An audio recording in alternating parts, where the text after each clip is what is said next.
This is the WMSC and Bulldozer interview of Bonded by Blood by Nick Perkel. My name is Juan Juarez and I play guitar. Carlos and I play drums. Excellent. How have you been able to stay motivated despite the difficulties that you've had throughout the last year or so with lineup changes, difficulties on the road, etc.? Well, to be honest, we didn't. There was a point where there was nothing going on for 2 to 4 months. And then come summertime, later summer, we started getting together and started trying to attempt to make songs, and we were looking for a bass player and just taking it easy, working, making money, blah, blah, blah, doing our life things. And there was a point where I personally thought that the band was going to end mainly because everyone had given up and had lost faith in the band and everything. And I was just like, just let us write another record and let us prove that we still have what it takes to be a band and whatever, you know.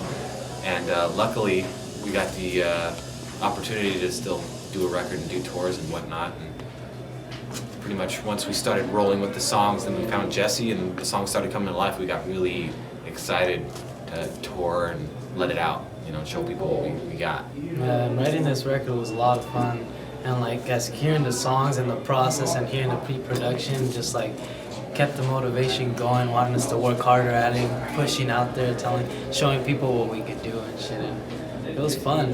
So. Are you planning on keeping Bonded by Blood a 4-piece and just keeping yourselves with one guitarist? That's the plan for now. What was it like making the arrangements for this album with only one guitarist? Well, I wanted to approach the album with the Pantera effect, like most songs, drum, bass, leads, and then obviously we're still really big fans of rhythm behind leads because that's just what we think sounds fucking sick. And then there's parts that sound sick with drum and bass. So I mean, we didn't let it stop us from making rhythms behind leads.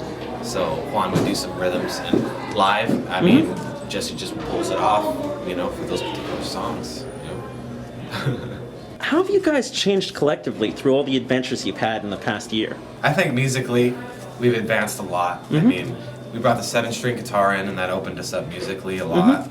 And just the addition of Jesse on bass brought a whole table full of new ideas and twisted things to add to the record and our sound. And then not only that, but you know, every couple months we find new bands and get inspired by different types of genres and all sorts of different bands and whatnot. And we just implemented that into the record. And just the fact that it's a fresh lineup, and not even just that, but we all get along really well. And so it made it that much easier to write the new record and just have fun with it rather than, you know, being obligated to come in and have to write something rather than we actually wanted to come and do it, you know, and we did, you know. It was great. Now, after hearing songs like I Can't Hear You and Shepherds of Rot, I really want to say I feel like you guys are going in a bit of a technical direction with your sound. Do you got any love for the more technical Death or Testament albums? Of course. Yeah. Big Testament fans. Big Testament fans and technical fans and progressive fans and thrash we metal listen fans to the and whole classic range rock of fans. metals. You know, all sorts of shit. Can you tell me, each of you, your 3 favorite Testament and Death albums? Death? Really? You know, Chuck Schuldiner. Oh, hell yeah, man. Well, to be honest, I mean, damn, I'm a really big Death fan. It's cool that you brought that up. Did you hear some Death in the record? Well, just hearing it really sounded way more technical than Exiled, and it felt like you were doing something different with this album.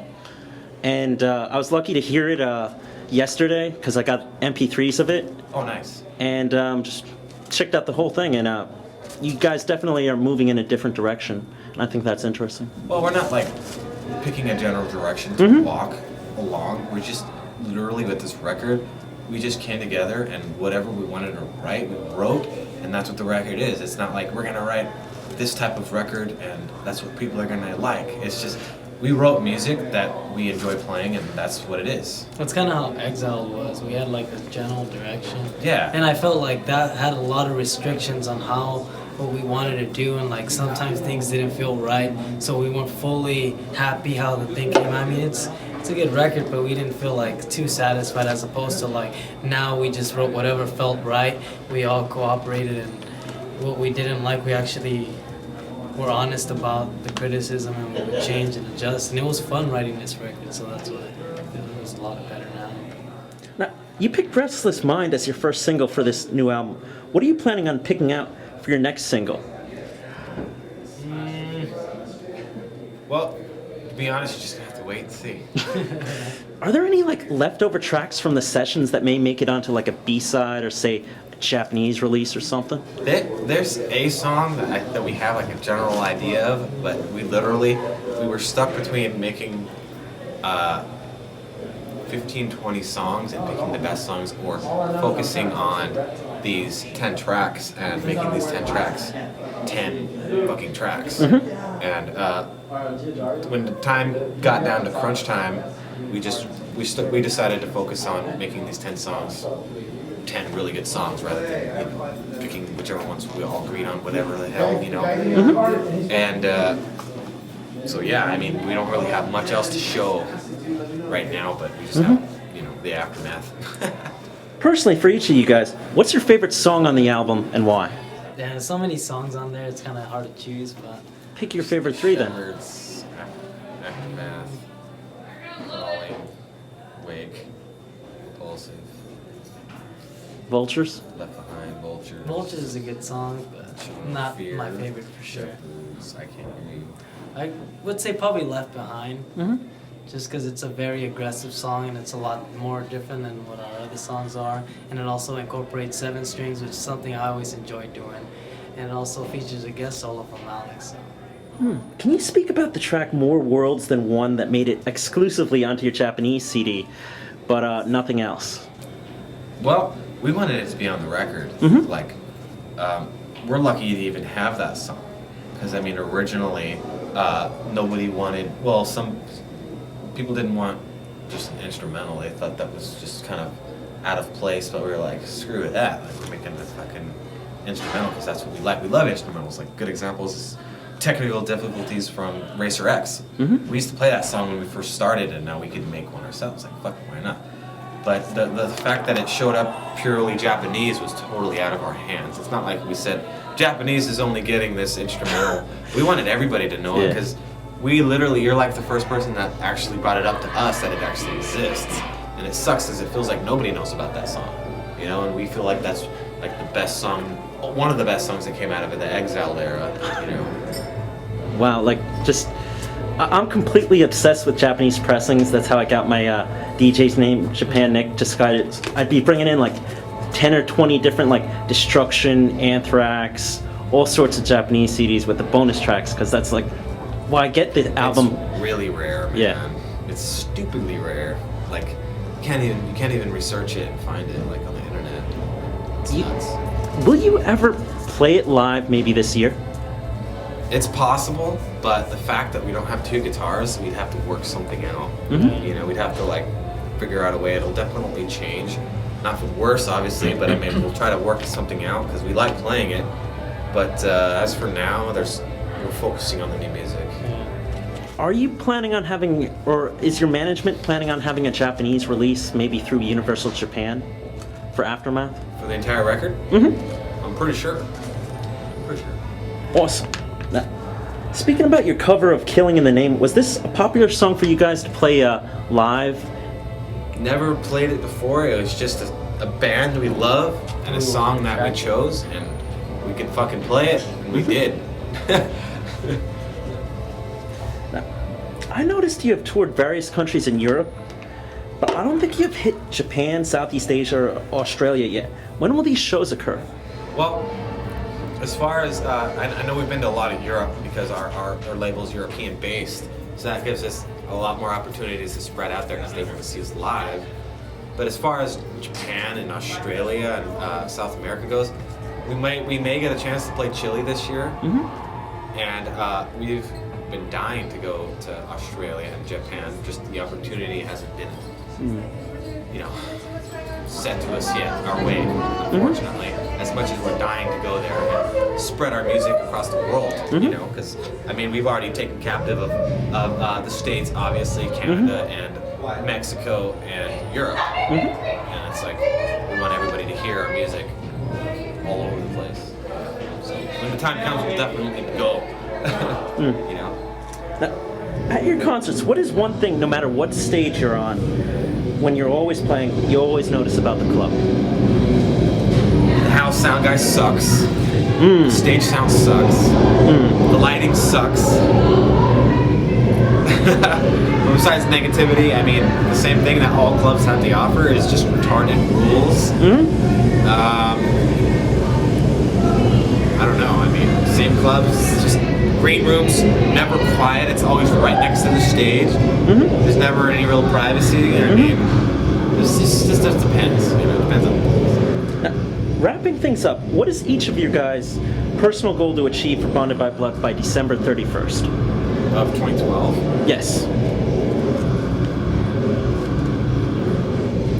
Definitely get to play more places, like we said, visit fucking Japan, go to all these places, which is somewhere we always wanted to go. So it'd be awesome to fucking showcase what we have on places that we haven't been to before. So. By the end of this year, I really hope we tour everywhere 3 times. That's what would be ideal. I mean, this year is all or nothing. Like I would be fine with touring not stopping until December 31st. Like that's what I feel like what it takes to make this record known to everybody that it's out there. Because our last records, we toured a lot, but I mean, we were on a lot of opening slots, a lot of bullshit. Didn't even get to play half the time thanks to a lot of fucking asshole pieces of shit motherfuckers. Besides that, I mean. Like there's so many opportunities that we get shoved around. Like we get the loose end of the stick every time, and it's like we're getting sick of it. Like we made a serious record, we want to be taken seriously. We're serious musicians. We're out here fucking playing just as hard as anybody else, you know. And it's like throw us a bone and let us show us everybody what we can fucking do. And it's sad because our slate has been kind of fucked. Like, because we look immature, we had immature songs, but now we made a real record, and we're a real band, and we really tour. We tour more than anybody we know except Warbringer and Blackheart. That's like 2 bands, and it's like, the amount of respect people give bands these days is total, you know? Like, the only people that get respect today is these fucking pop artists that don't even write their own fucking music. And it's like, we're out here, like, pouring our fucking brains out every day to get like fucking stabbed in the back by all these fucking people. It's retarded. By the end of this year, like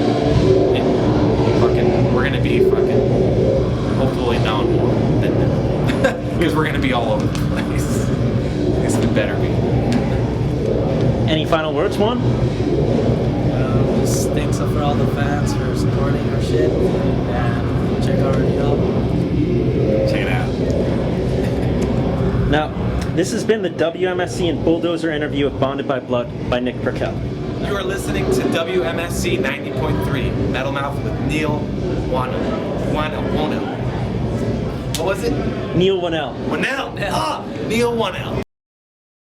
You are listening to WMSC 90.3 Metal Mouth with Neil Wano.